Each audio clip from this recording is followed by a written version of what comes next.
자, 잘 주무셨죠? 자, 이제 5번 보도록 하죠. 용어 정리해서. 처음 듣는 용어라 좀 헷갈리시죠? 네, 이제 나중에 귀에 익어야 됩니다. 두 번째 지번 부여 지역 나오는데 5번이 지번을 부여하는 단위 지역으로서 동리 또는 이에 준하는 지역을 말한다. 규정하고 있는데 지번을 부여, 아까 지번이란 건 토지에 붙이는 번호라고 그랬습니다. 지번 부여할 때는 동이나 리 단위를 부여하는 것이 순서인데 이 노원구에 상계동, 중계동, 화계동이 있죠.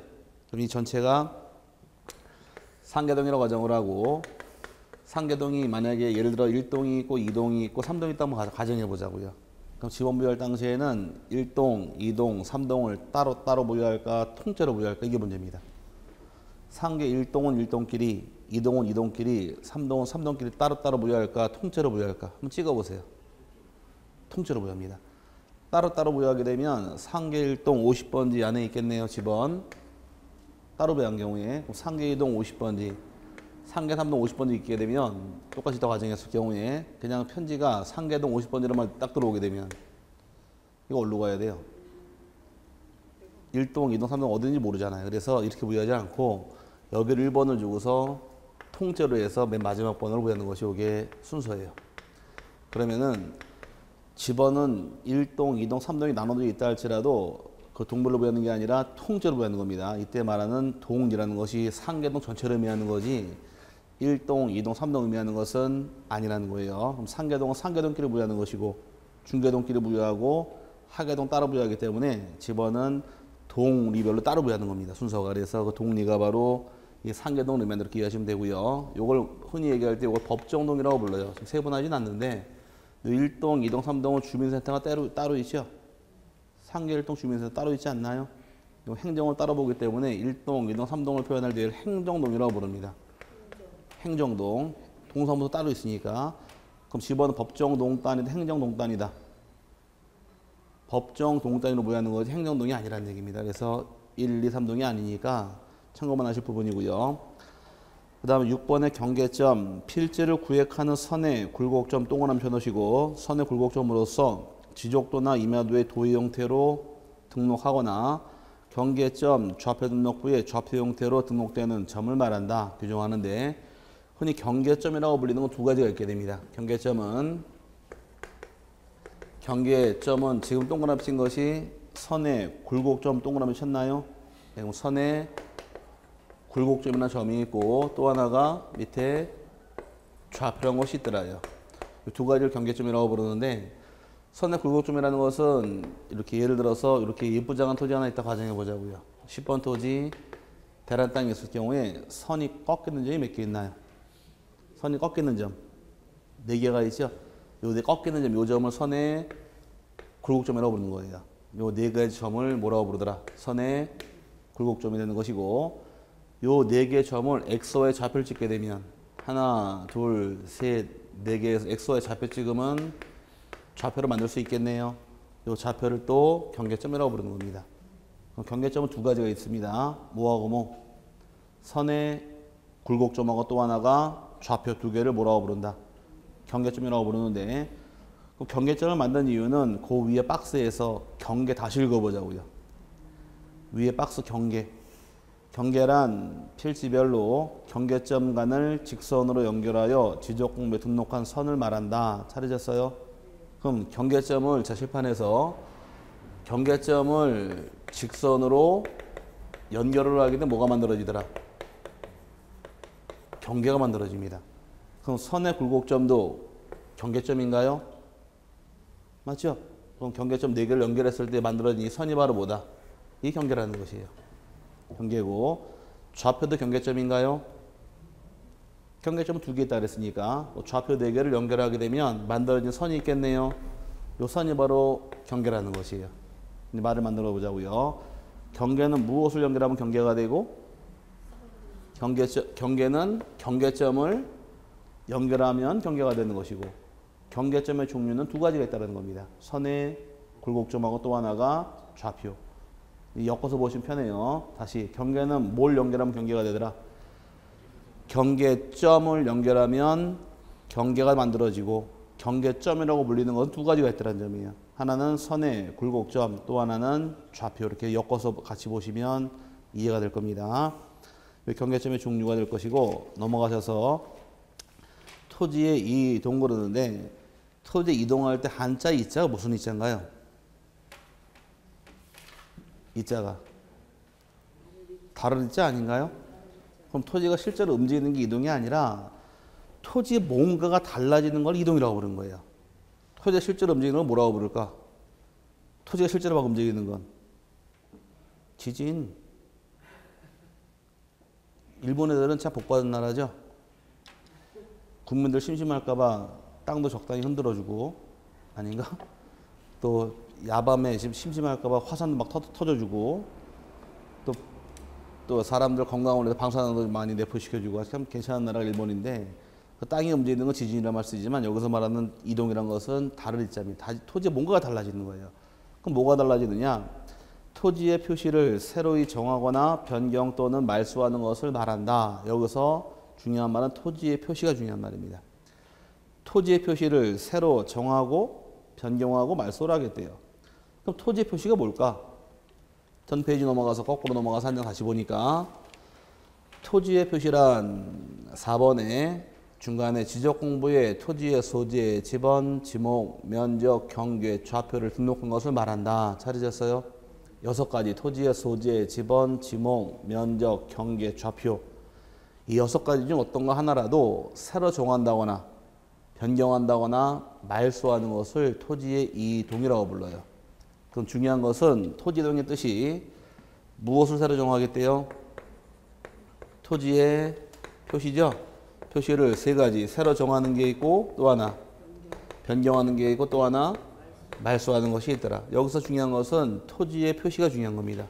토지의 표시라는 것은 6가지 있더라. 토지의 소재가 있고 지번이 있고 지목이 있고 경계가 있고 좌표가 있고 면적해서 6가지 중 어떤 거 하나라도 새로 정하고 변경하고 말소하는 것을 토지의 이동이라고 부르는 겁니다. 이해갔어요? 토지가 실제로 움직이는 게 아니고 이거를 다 토지의 이동이라고 부르는데, 그럼 반대로 한번 이해해 보자고요. 이 6가지에 해당하게 되면 토지 이동이더라. 그 6가지가 아니면 토지 이동이 아니다가 되는 거예요. 그럼 이 안에 토지 소유자 있나요? 토지의 소재, 지번, 지목, 면적, 경계, 좌표 안에 토지 소유자 있어요? 없죠? 그 소유자가 바뀌는 것은 토지 이동이 아니다. 공시지가의 변경은 소재, 지번, 지목, 면적, 경계, 좌표 안에 없죠? 토지 이동이 아니다가 되는 겁니다. 이렇게 찾아가면서 토지 이동인지 아닌지 구별하셔야 돼요. 나중에 가서. 그럼 토지 이동 뭐만 따진다고요? 요거만 따져요. 토지 표시, 소재, 지번, 지목, 경계, 좌표, 면적 이 중에 어떤 거 하나라도 새로 정하고 변경하고 말소할 때가 토지 이동이라고 부르니까 6가지가 아니면 토지 이동에 해당하지 않는 겁니다. 그래서 아까 제가 토지 표시를 외우시라고 그런 거예요. 그럼 저절로 외우십니다. 염려 안 하셔도 되고요. 그럼 토지 이동에 해당하는 것이 박스 6개가 들어와 있는데 첫 번째가 신규 등록. 새로이 조성된 토지 및 등록이 누락되어 있는 토지를 지적공부에 등록하는 것을 말한다. 신규 등록은 사람으로 따지게 되면 출생신고하는 겁니다. 사람이 응애하고 태어난 경우에 부모가 제일 먼저 해주는 것은 이름 져주죠.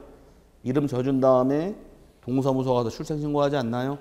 네, 마찬가지로 토지를 처음 조성을 하게 되면 대표적인 예가 공유수면 매립지 같은 경우에 매립지가 만들어지게 되면 이 땅을 등록을 해줘야 돼요.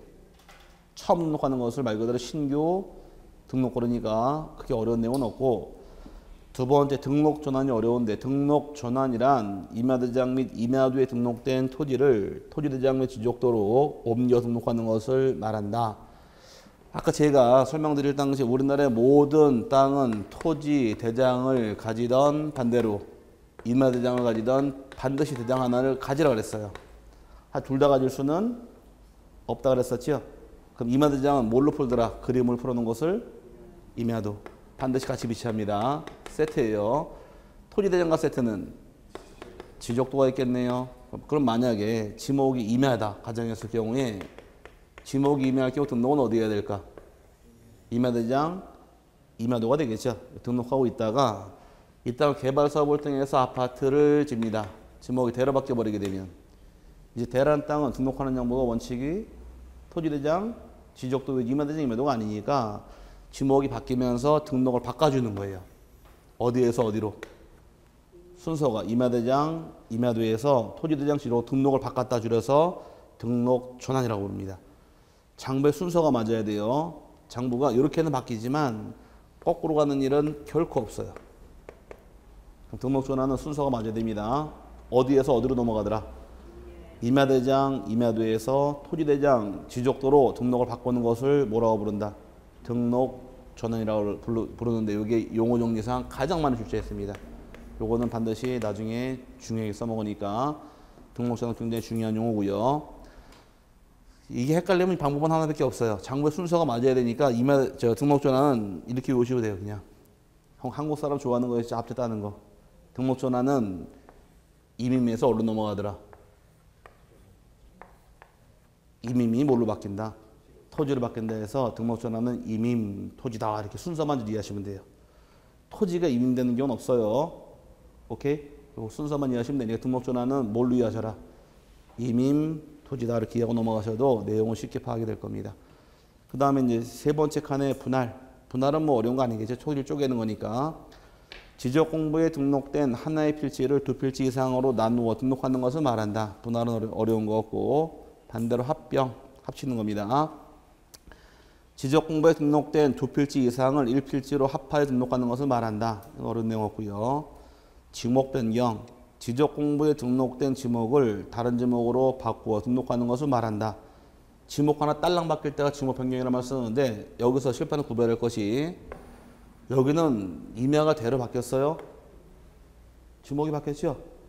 지목 하나 바뀌어서 끝날 게 아니라 임야대장, 임야도에서 또 얼른 넘어가요. 토지대장, 지적 싹 바뀌네요. 이걸 뭐라고 부르더라?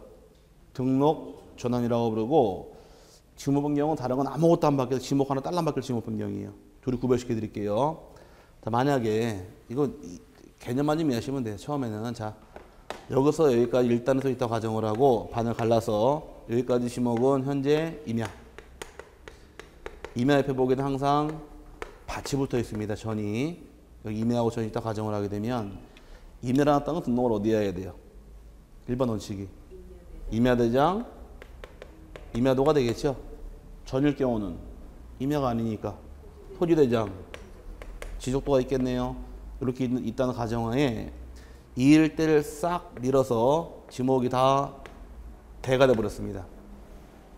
아파트 지으려고 싹 밀어버린 경우에 이쪽에서 임야가 대로 지목은 바뀌었나요? 지목 바뀌었죠? 여기 지목은 바뀌었어요. 여기도 전이 대로 지목은 똑같이 바뀌었네요.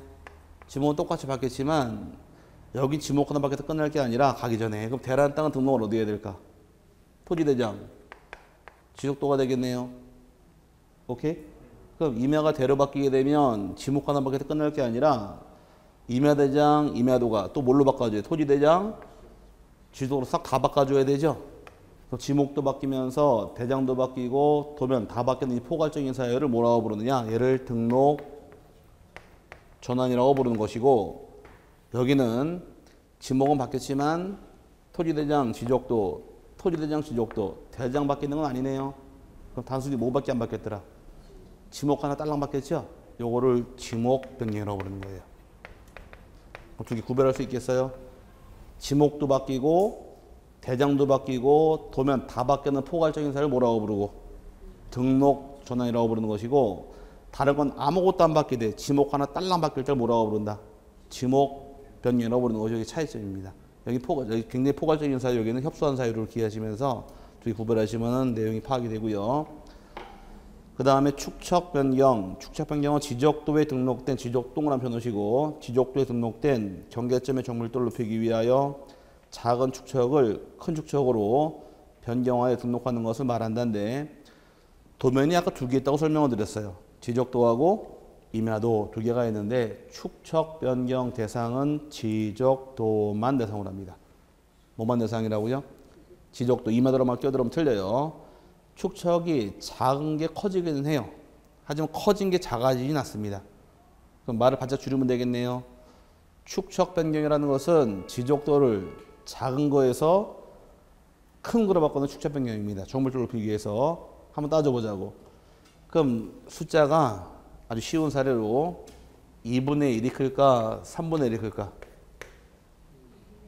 어떤 숫자가 더 큰 거예요? 2분의 1, 3분의 1. 얘가 더 크죠? 이해 갔어요? 그래도 힘들어지면은 피자 둘이 나는 뭐 반쪽씩 먹으면 되고 셋이 먹으려고 그러면은 벤치가 돼야 되니까 이거밖에 안 되잖아요. 근데 그 차이가 있듯이 그러면 끄집어내서 축척이 나중에 보면 500분의 1 축척이 있고 1000분의 1 축척이 있게 됩니다. 어디가 더 커요? 500의 얘가 더 크죠? 얘가 크기 때문에 얘가 대축척, 얘가 소축척이에요. 그럼 축척은 이렇게 흘러가는 것이 인정되겠지만 일로 내려오는 경우는 없어요. 근데 축척은 분모가 다음 주 시에 다음 주 배울 당시에 축척 설명드릴 텐데 그때 축척 배우면서 어떤 게 대축척인지 소축척인지 알려드릴 텐데 지금은 그냥 숫자가 큰 게 축척이 더 크다 이렇게 하시면 돼요. 개념만 다음 축척이 또 다 설명드릴 테니까 일주일만 기다리시길 바라고. 네? 숫자가 큰 게 크다는 얘기예요. 이게 대축척이라는 얘기입니다. 숫자가 더 크니까. 지금 이렇게만 이해하시라는 얘기예요. 편안하게. 축척 설명드릴 시간은 다음 주에 면접 배울 때 설명드릴 테니까 지금은 요거 설명드릴 2분의 1이 크다 3분의 1이 크다. 그럼 얘가 크죠? 얘가 소가 될 거 아니에요. 그러니까 얘가 대축척, 소축척 이렇게 이해하시라는 얘기입니다. 축척은 이렇게 커지긴 해도 작아지는 경우는 없다는 얘기예요. 뭔 말인지 갔어요? 그래서 축척은 축척 변경이라는 것은 이해 안 가세요 아직? 아니야, 그거는 쌓이는 축척이를 축적이라고 그러죠. 축적. 그 축적한다는 얘기를 쓰고 축척이란 것은 실제 땅을 작게 줄여서 만들 거예요. 우리나라 지도. 그럼 지도를 만들 때는 항상 몇만 분의 1씩으로 축척이 들어가 있는 겁니다. 축척을 따져서 실적을 다 따져야 돼 나중에. 그럴 때 배우실 테니까 그때까지 좀 기다리시길 바라고. 일주일만 참으세요. 그거 지금 해달라고요? 다음 주에 해야 돼 이거는. 다음 주 배울 때 하게 되겠으니까 좀 기다리시길 바라고. 어쨌든 간에 축척은 커지긴 하지만 작아지는 경우는 없습니다. 문제를 참 많이 냈고요. 그 다음에 8번의 지적 측량. 토지를 지적 공부에 등록하거나 지적 공부에 등록된 경계점을 지상에 복원하기 위하여 필지에 경계 동그라미 좌표 동그라미 면적 동그라미 경계 좌표 면적을 정하는 측량을 말하며 지적 재조사 측량과 지적 확정 측량을 포함한다는데 앞으로 굉장히 많이 써먹을 말이 지금 동그라미 친 게 몇 개예요? 3개죠. 경계, 좌표, 면적. 요 3가지 어떻게 구합니까? 물어보게 되면 지적, 측량 이 말이 나와야 돼요. 경계 어떻게 정합니까? 나와야죠 빨리. 지적, 측량. 좌표 어떻게 정합니까? 지적, 측량. 면적 어떻게 정합니까? 지적, 측량. 이 말이 따라 나와야 됩니다. 그럼 공부가 쉬워지기 때문에 이거 외워놓으셔야 돼요. 자, 측량 통해 구하는 것이 몇 가지 있더라? 3가지 있습니다. 경계, 좌표, 면적. 요 3가지를 측량 통해 구하게 되어 있고 그 다음에 9번째 지적 기준점. 지적 기준점이란 지적 삼각점이 있고 지적 삼각 보조점이 있고 지적 도근점이 있는데 아주 쉽게 표현해서 측량할 때 만환경 세우는 거 보신 적 있으세요? 측량할 때 측량 기사가 만환경 세워놓고 이렇게 산발에 세워놓고 측량하잖아요. 이거 본 적 있으세요? 예, 그럼 이 만환경 세워놓는 자리가 아무 데나 세우는 게 아니라 나중에 다녀보시면 땅바닥 요 밑에 보면은 동그라미 이렇게 10자리 땅바닥에 쇠가 박혀 있어요. 측량할 때 이 만환경 맞춰놓고 측량하라고 미리 만들어진 이런 기준점을 측량 기준점이라고 부르는 겁니다. 그런데 가장 많은 게 이 도시 지역은 지적 도근점이 가장 많아요. 아마 다녀보시다가 길바닥에 요만한 콜라 캔만한 쇠가 박혀 있는데 테두리에 이렇게 10십자가 들어가 있고 테두리에 지적 도근점이라고 써 있는 점이 많이 박혀 있어요. 50m 하나씩 있어요.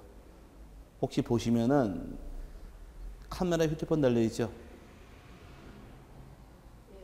거짓말하지 마시고 휴대폰에 카메라 달렸지. 자, 그 카메라 가지고서 한번 찍어보세요. 찍어보시면 배운 거 딱 발견하는 순간 이게 이거구나라고 알게 됩니다. 근데 지적삼각점이라는 것은 원래 이 삼각이라는 말을 많이 쓰는데 이 측량 기준점을 매설한 것이 아마 이런 말 들어보신 적 있을 거예요. 아마 옛날에 일본 애들이 식민지 생활할 때 우리나라 산꼭대기에다가 산 전기 끊으려고 막 돌박고 쇠박았다고 그런 말 들어본 적 있으세요?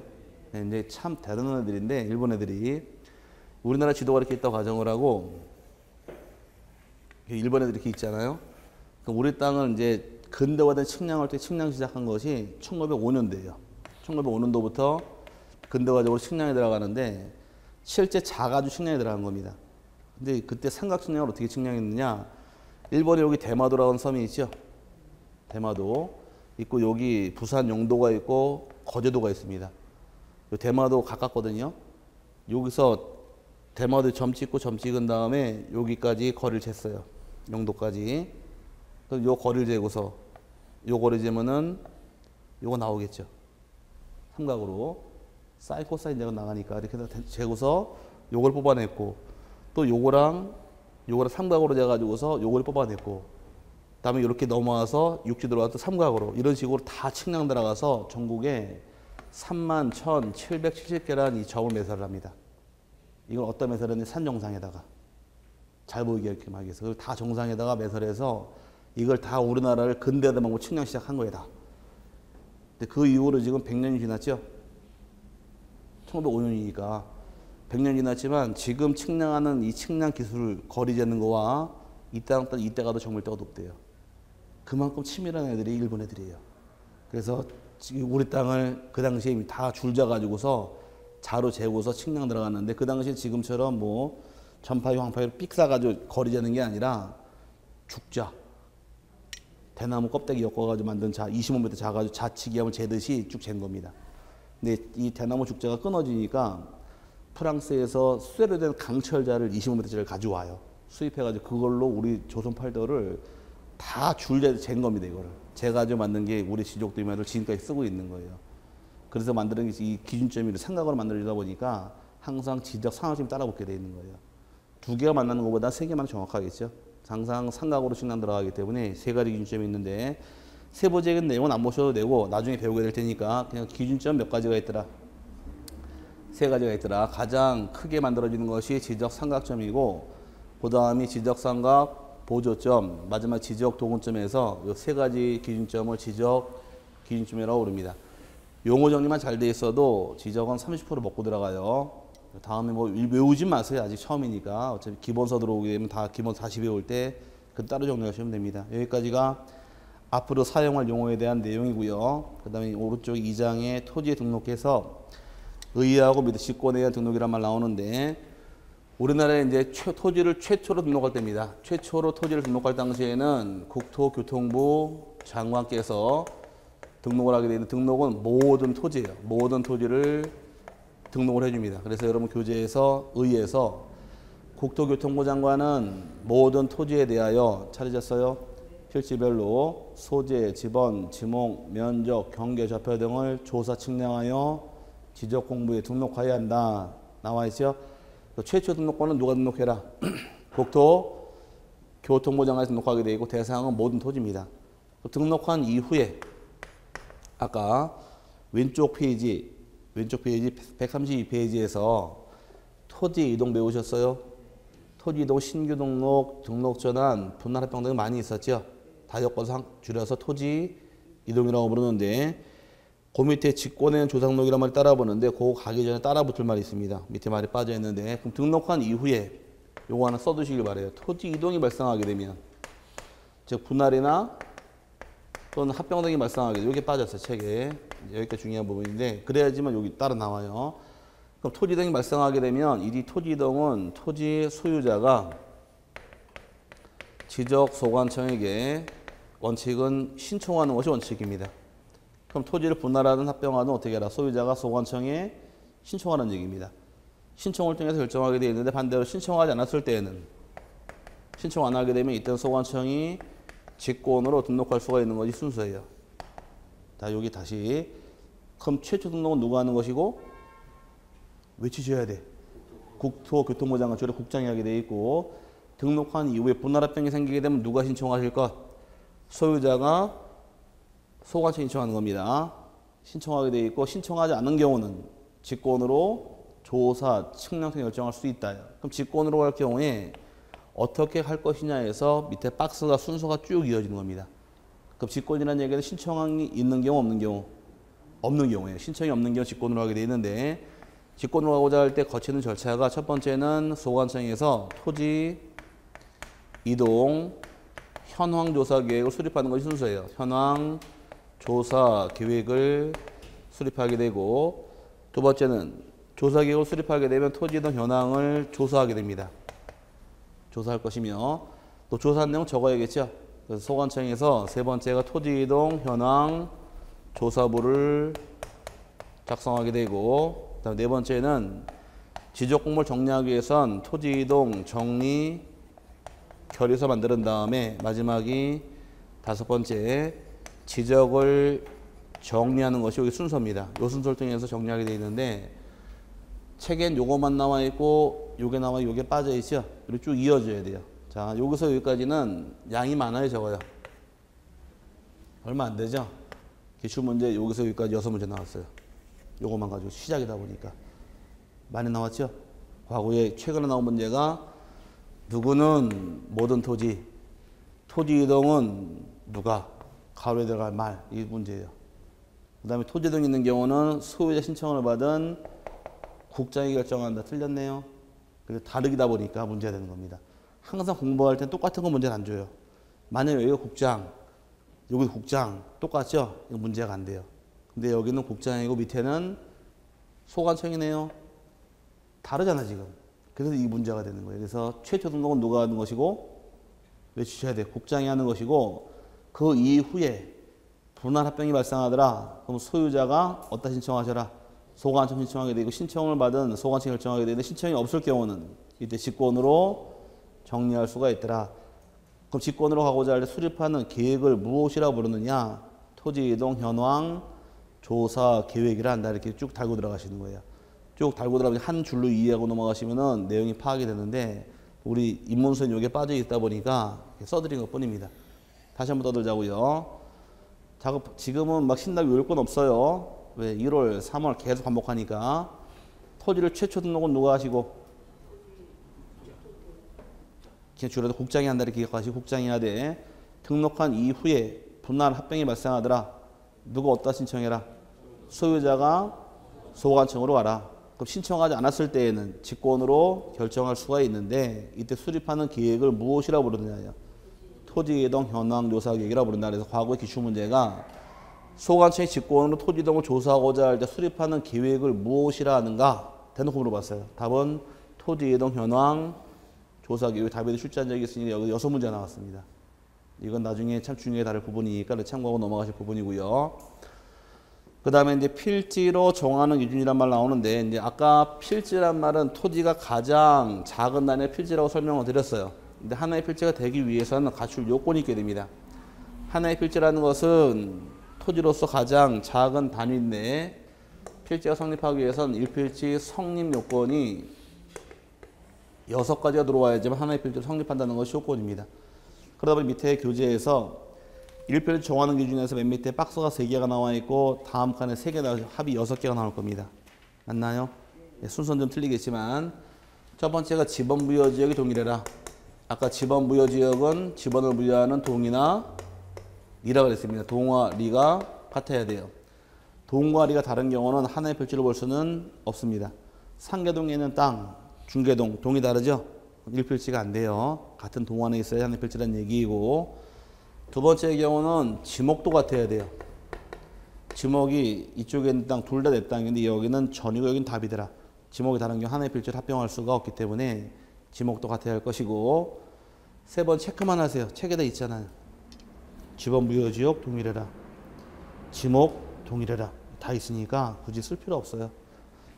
근데 세 번째 소유자가 동일해야 됩니다. 내 땅, 남의 땅, 다른 경우는 합병할 수 없으니까 소유권도 동일할 것이고 다음 넘어가시게 되면 집안도 연속이 돼 있어야 돼요.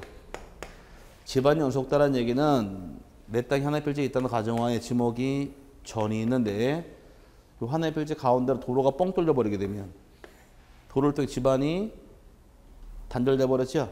이런 경우 이쪽 땅이랑 이쪽 하나의 필지로 볼 수는 없다라는 것이에요. 집안도 하천이나 도로 등을 통해 단절대사는 하나의 필지로 볼 수가 없고, 다섯 번째 경우는 지족도 임야도의 축척도 같아야 됩니다. 축척에 따른 경우도 하나의 필지로 볼 수 없더라요. 축척 동일해야 될 것이며, 마지막이 등기 여부가 동일해야 돼요.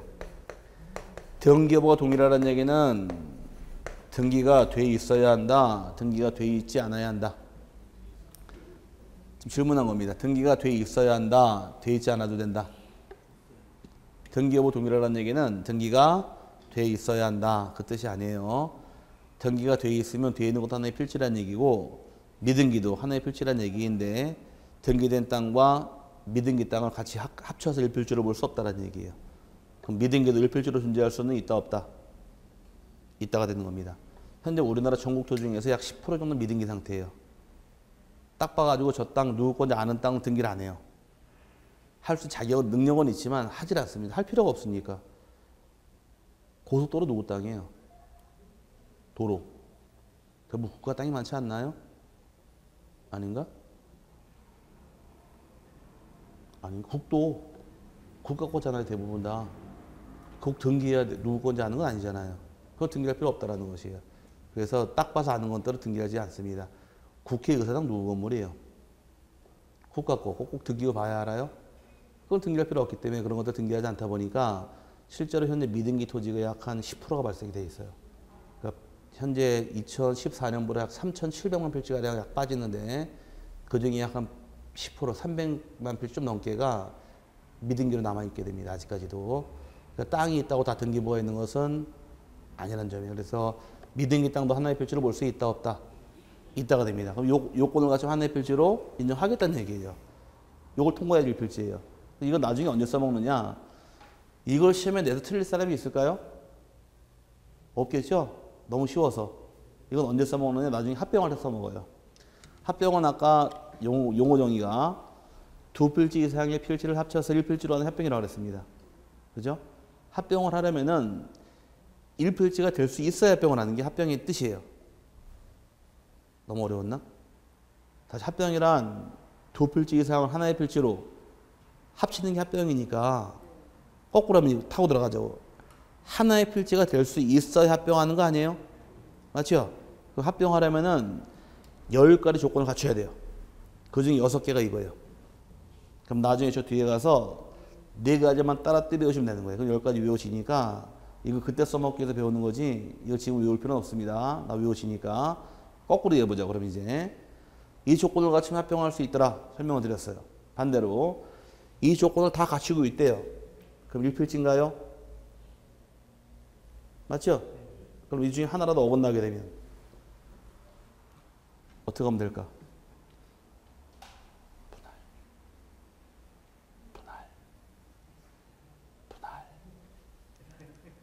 분할. 뭐 하면 된다? 분할하면 되는 거예요. 1필지가 안 되니까 땅을 쪼개야 될 거예요. 소유자가 달라졌더라. 분할. 집안 연속되지 않았다. 분할. 지목이 달라졌더라. 분할하면 되기 때문에 나중에 분할 대상은 왜 분할하느냐. 여기 어긋나면 분할하기가 쉬워진다는 얘기예요. 가만 잡으시면 그래서 나중에 2번 써먹을 수 있으니까 개념을 이해하시면 되고, 이 조건을 갖추면 1필지가 되는데 문제는 자 여기서 지목이 같아야 되죠. 1필지가 되려면은 그럼 지목이 다른 경우는 1필지로 볼 수 있다 없다? 없다. 1필지로 보지 못하게 돼 있어요. 근데 문제는 1필지로 보지 못하는데 1필지로 보기 위해서 만든 땅이 바로 뭐냐? 134페이지 나오는 동그라미 4번에 양입지란 말이 따라 붙어 있을 거예요. 양입지 찾으셨나요? 양입지. 양입지가 무엇이냐? 이제 그걸 또 풀어야 되는데, 양입지라는 것은 주된 토지에 편입되는 조그만 종된 토지를 양입지라고 불러요. 양입지라는 토지는 주된 토지이다, 종된 토지이다. 편입이 되는 종된 토지를 양입지라고 부릅니다. 요걸 양입지란 말 쓰는데, 편입이 되는 종된 토지를, 이게 뭔 말이냐? 자, 하나의 필지 있다 가정을 하고, 자, 요게 여러 번 사진 아파트입니다. 아파트는 이렇게 도로가 있다 가정을 하고, 백일동 건물이 서 있더라고요. 그럼 여러분 사신 이 땅 지목은 다 한 글자로 됩니다. 대지란 말은 없어요. 대지는 공법상에서 건물 짓는 땅을 대지란 말 쓰고 지목은 한 글자로 대예요. 대. 그럼 대란 말 쓰고 여기는 외관상 분명히 도로예요. 그럼 지목이 같다 다르다. 대하고 도로. 지목이 다르죠? 지목이 다르면 일필지로 볼 수 없지만 지적도를 딱 떼보게 되면 도로가 안 나와요. 다 대로 나와버려요. 그럼 이 조그만 땅을 따로 관리하겠다. 큰 땅 합쳐버리겠다. 합쳐지는 겁니다. 이 합쳐지는 이 조그만 땅을 뭐라고 부르느냐, 얘를 양입지라고 부르는 거예요. 그럼 조그만 땅을 관리하고 등록하는 게 쉬운 일은 아니다 보니까 이따 합쳐버리는 겁니다. 합쳐버리는 조그만 땅을 뭐라고 부른다. 용어가 생겨서 자꾸 떠드셔야 돼. 그래 빨리 뚫려요. 양입지란 말 쓰는 거예요. 양입지란 말은 편입이 되는 조그만 땅이 뭐다. 양입지예요. 또 논바닥이 있게 되면 항상 같이 있는 게 있죠. 논하고 옆에 항상 같이 따라다니는 게. 물길. 물고가 있어야 될까? 물 내야 되니까. 그 물고의 지목은 국어예요. 국어. 뭐라고요? 국어. 또랑들을 국어라고 부릅니다. 또랑. 왜? 한강은 물길이 크죠. 이 물길이 큰 물길을 하천이라는 말 쓰고 조그만 농수로 같은 것들 다 국어라고 불러요. 국어. 그럼 이제 논 옆에 국어가 다 있는데 국어를 국어라만 쓰고 지적 볼 때 보면 다 답으로 나와버려요. 조그만 땅을 따로 관리하겠다. 합쳐버리겠다. 합쳐버립니다. 이 합쳐지는 조그만 땅을 뭐라고 부른다? 양입지라고 불러요. 그럼 요거는 조그만 땅을 관리하기 힘들다 보니까 주된 땅 합쳐버리기 때문에 아파트 안에 있는 도로는 도로로 보지 않고 다 대로 합쳐버리는 게 기본 원칙이에요. 그러다 보니 재미있는 사건이 발생했는데 지금은 판례가 바뀌었지만 예전에 술을 먹고서 여기서 운전을 했습니다. 어떤 사람이 2년 전에 아파트 단지 내에서 음주운전하고 걸렸어요. 단지 내에서. 걸려가지고서 음주운전으로 운전면허 취소가 됐습니다. 그래가지고 이 사람이 소송을 제기했어요. 음주운전은 그 도로교통법을 적용시켜야지만 취소가 되는데 아파트 단지 내에서는 저거 도로가 아니지 않느냐. 지목이 되지. 아닌가요?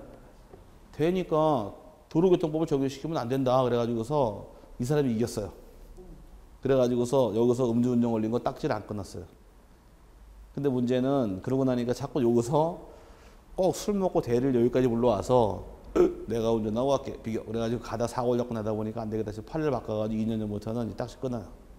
그러니까 이제 지금은 처벌받으니까 단지에 들어가서 음주운전 하시면 안 돼요. 이제 바뀐 판례예요. 쉽게 얘기해서 옛날엔 딱지 안 끊는 이유가 여기는 지목이 법적으로 도로가 아니니까 도로교통법 적용시키면 안 된다. 대법원 판례. 그래서 딱지 안 끊다가 사고를 잡고 내다 보니 지금 바꿔서 이제 딱지 끊으니까 술 드시고 운전하시면 안 됩니다. 그럼 운전하세요. 자, 어쨌든 이게 그 뜻인데 그럼 이 조그만 땅이 합쳐지려면 갖춰야 될 요건이 있어요. 요건은 이 조그만 땅이 주된 땅의 편익을 제공해야 됩니다. 편익을 제공하는 토지로서 도로나 국어 등이 양입지가 될 수가 있고 필히 이 주된 땅과 접속되어 있어야 돼요. 붙어 있다거나 또는 둘러싸인 토지로서 용도가 동일한 토지일 것, 다른 토지일 것, 용도가 다른 토지입니다. 여기는 지목이 대고 지목이 도로죠. 지목이 똑같으면 양입지란 말이 애초에 안 나와요. 지목이 달라야지 양입지란 말이 나오다 보니 지목이 다른 조그만 땅이 있을 때 이 땅을 합쳐서 일필지로 보겠다는 얘기입니다. 이 조건을 갖추게 되면 같이 일필지로 인정을 해주겠다요. 여기까지 인정해 주는데 다만 문제는 이걸 내는 게 아니라 이 조건을 갖췄다 할지라도 다음은 양입할 수 없다 해서 양입지의 제한 사유가 세 가지가 빠져요. 양입시키지 못하는 사유가 밑에 보면 양입지 제한 나오죠. 제한이 중요한 건데 전부 다 조그만 땅, 종된 땅만 제한합니다. 종된 땅이 세 가지를 피해가야 돼요. 일단 종된 땅이 지목이 대인 경우는 양입으로 허용하지 않아요. 대는 별도의 지목, 대로 분류합니다. 대는 별도의 지목, 대로 가는 거지 양입시키질 않습니다. 왜 그런가 보자고요. 자, 여기가 지목이 과수원이에요. 과수원 여러분 주인이신데 요만큼의 집터가 있더라. 집터 지목은 뭘까? 대가 되겠죠? 주된 땅은 대가 주된 땅, 과수원이 주된 땅. 어떤 면적이 더 커요? 과수원이니까 얘가 주된 땅이에요, 종된 땅이라는 얘기입니다. 그럼 얘가 가격은 더 비싸고 얘는 가격이 싸네요. 오케이? 그럼 이 땅을 팔을 때 비싼 땅을 싼 땅에 합쳐서 싸게 팔으실래요? 싼 걸 합쳐서 비싸게 팔으실래요? 그럼 누가 사요 그러면? 자, 그러니까 비싼 건 비싼 거대로 팔고 싼 건 싼 거대로 팔아야겠죠? 그럼 이 땅을 여러분이 합치지는 않을 겁니다. 이 땅은 따로 계산해야 되니까 비싼 땅은 싼 땅에 합치지 못한다 해서 대인경은 별도의 지목 대로 가는 거예요. 과수원 안에 있는 주거용 토지는 합치는 것이 아니기 때문에 대는 별도의 지목 대란 얘기입니다. 이해 갔어요? 비슷한 땅을 합칠 수는 없는 겁니다. 그래서 대는 별도의 지목 대로 간다 이렇게 이해하시고, 두 번 종된 토지 면적이 주된 토지 면적의 10%를 초과하는 경우도 양입시키지 못한다예요. 그 10%까지 양입시킨다는 얘기인데 이걸 사례대로 가게 되면, 만약에 내가 가진 땅이 이 전체 면적이 과수원이 3,000제곱미터로 가정했을 경우에 요만큼의 고추밭 전이 있더라. 전이 면적이 300도 가능하고 300일이 될 수도 있더라요. 그럼 3,000제곱미터에 10%가 얼마예요? 300이죠? 그럼 초과란 말은 이 10%를 포함하더라, 제외시키더라? 자, 숫자 따진 기준 알려드릴게요. 처음이니까.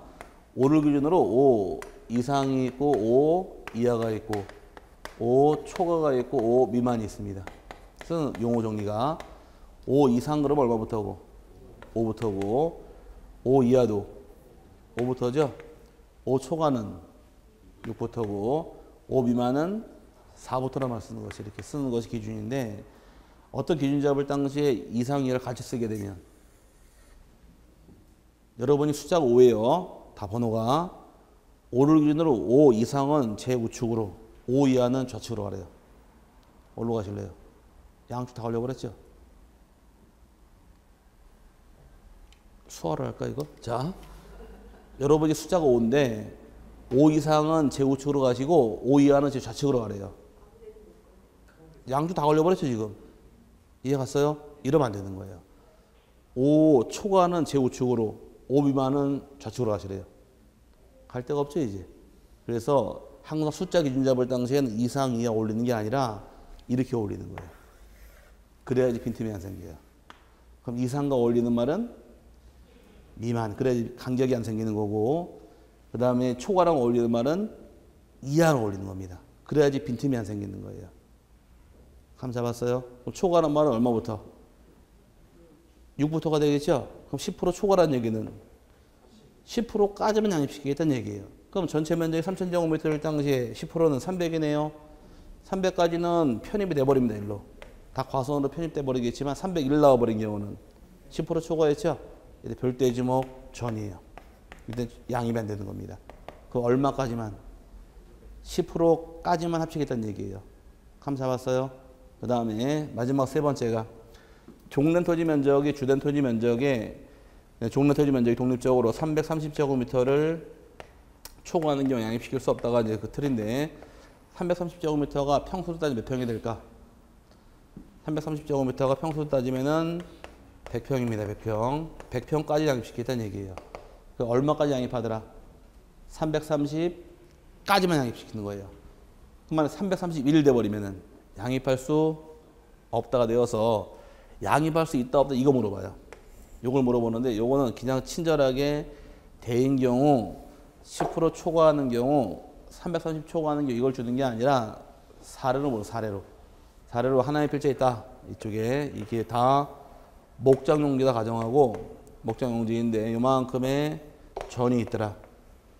이 면적이 4,500제곱미터예요. 전이 400제곱미터일 경우에 양입시킬 수 있습니까? 이렇게 달고 들어옵니다. 문제가 나올 때는. 그러면 요 세 개를 넣어봐야 돼요. 여기 하나씩 넣어봐서 세 개를 다 통과했을 때 양입되는 거예요. 하나라도 걸리게 되면 안 되는 겁니다. 그럼 일단 대행경 양입할 수 없다 그랬죠? 요거 된가요? 전이잖아. 대 아니죠? 요거 통과.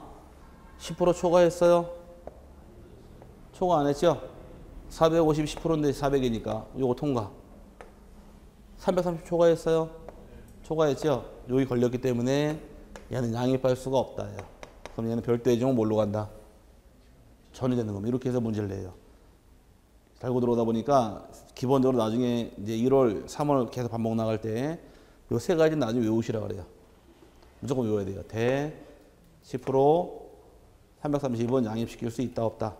없다 해서 세 가지는 기억하시는데 나중에 이따가 지목을 아마 못 나갈 것 같아요. 처음이어서 워낙 말 풀고 나가다 보니까 못 나가는데 아마 지번까지만 설명드릴 거예요. 제가 대인 경우는 아마 다음 주에 요거 기억하시다가 지목 나갈 때 대의 경우 양입할 수 없습니다. 그래서 과수업 외울 때 주거용 토지는 대로 한다는 단서가 들어와요. 그럼 주거용 토지는 지목이 대. 그럼 대는 양입할 수 없으니까 과수원 내에 있는 주거용 토지는 뭘로 간다? 별도의 지목 대로 간다. 나오고 목장용지 안에 있는 주거용 토지도 별도의 지목 대로 간다. 이런 식으로 단서가 따라 붙습니다. 그러다 보니까 대는 양입시키지 못한다예요. 굉장히 중요한 거예요. 세 가지가. 얼굴은 안 중요하신 것 같은데 나중에 시험 볼 때 굉장히 중요한 겁니다. 그래서 대 중요하죠. 대는 비싸니까. 대는 면적이 1제곱미터당 금액 따져 나갈 때 굉장히 큰 돈이 왔다 갔다 하니까 2012년, 13년, 13년도에 한번 이게 뭐 어떤 차이인가 한번 맞춰보세요.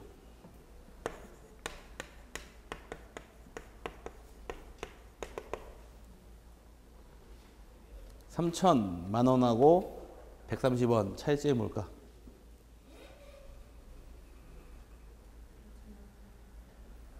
우리나라 최고의 공시지가, 최저의 공시지가 이 차이가 있는 거예요.